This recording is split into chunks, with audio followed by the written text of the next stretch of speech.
এমন যদি হতো, রাজধানী ঢাকা যানজট আর ধুলোবালিবিহীন এক মুক্ত শহর, যেখানে স্বাধীনভাবে চলা যায়, নিঃশ্বাস নেওয়া যায় স্নিগ্ধ বাতাসে, তবে সত্যিই প্রশান্ত হতো নাগরিক মন।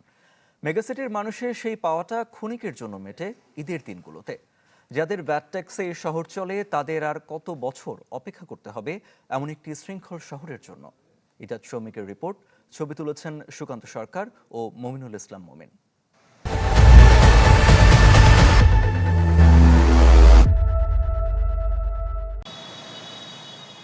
যে ঢাকা বছরের ৩৬০ দিন স্থবির থাকে ২.৫ কিলোমিটারের যান্ত্রিক শিকলে, সেই শহর আজ যেন ডানা মেলা কোনো পঙ্খিরাজ। চিরচেনা যানজটের কর্কশ শব্দ নেই, নেই ধোঁয়া আর ধূসর ধূলিকণা। ঈদের এই কয়েকটা দিন যেন ঢাকাবাসীর কাছে কেবল ছুটি নয়, বরং এক পরম পাওয়া চলার স্বাধীনতা।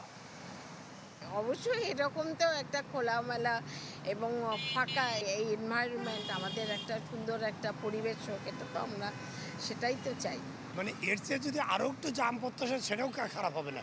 খারাপ হয় যখন দাঁড়িয়ে থাকি আমরা, মানে একদম এখানে তার ধারণ ক্ষমতা যেটা আছে, এর চেয়ে যখন দ্বিগুণ চলে আসে, তখন আমাদের অসুবিধা হয় আর কি।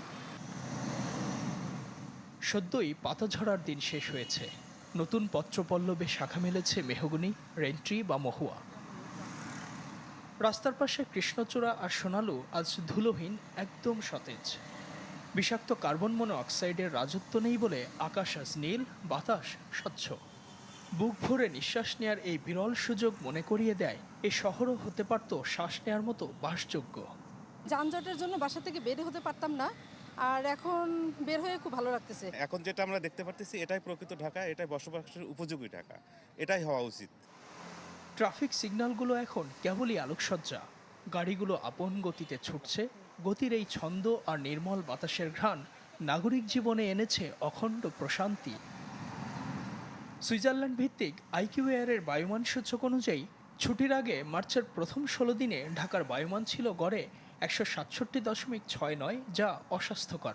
অথচ ছুটির দিনগুলোতে এই মান ৪৭.১৯ কমে প্রায় গ্রহণযোগ্য পর্যায়ে আসে।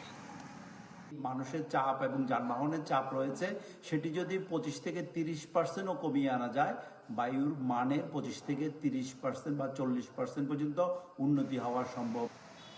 বিশেষজ্ঞরা বলছেন, সদিচ্ছা আর সুপরিকল্পনা থাকলে এই বুক ভরা নিঃশ্বাস আর চলাচলের স্বাধীনতা হতে পারত নিত্যদিনের সঙ্গী। পুরো পৃথিবী তারা প্রত্যেকেই তার রাজধানী শহর এবং যেই আরবানাইজেশনগুলি হচ্ছে, সুন্দর করে বিজ্ঞানটাকে দিয়ে সাজিয়ে ফেলছে। আর আমরা হলো ধাপে ধাপে উন্নয়নের দিকে যাচ্ছি, আর ওই উন্নয়নের বেনিফিটটা খেয়ে ফেলার জন্য ভূমি ঘনত্ব বাড়াচ্ছি এবং হালাওভাবে ছোট ছোট গাড়ি ছেড়ে দিচ্ছি। ৪০০ বছরের পুরনো তিলোত্তমা নগরী ঢাকাকে সচল রাখতে প্রশাসনিক বিকেন্দ্রীকরণ জরুরি বলেও মনে করেন বিশেষজ্ঞরা। ছুটি ফুরোবে, এই শহর আবারও তার বিষণ্ণ জটে আষ্টেপৃষ্ঠে জড়াবে।